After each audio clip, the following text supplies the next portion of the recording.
Aman Benson. Le journal des stratèges.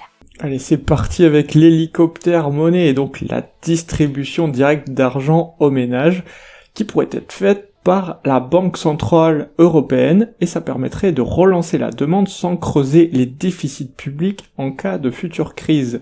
C'est ce qu'a défendu le Conseil d'analyse économique, le CAE, qui est bien sûr français. Les économistes de cet organisme dépendent donc de Matignon, donc du Premier ministre. Le dispositif serait donc mis en œuvre par la Banque centrale et non par le gouvernement. Chaque individu percevrait la même somme et les enfants de moins de 15 ans 2 fois moins qu'un adulte.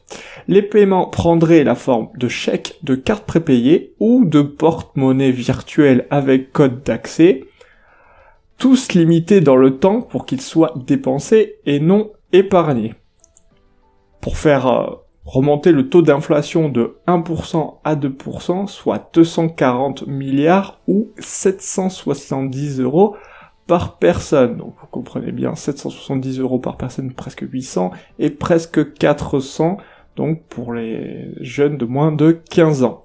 Alors ce qu'on nous dit au CAE, c'est que ce n'est pas un instrument de sortie de crise pour les mois qui viennent, mais un instrument de résilience à utiliser en cas de déficit de demande persistant, le temps que l'inflation atteigne sa cible, bien entendu.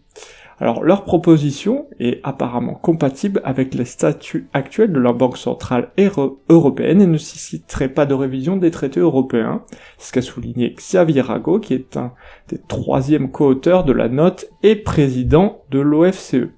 Alors, pour information, vous noterez bien qu'on a parlé de porte-monnaie virtuelle avec code d'accès, et que si vous suivez cette revue de presse, la semaine dernière, c'est ce qu'a annoncé l'Union Européenne. À bon entendeur.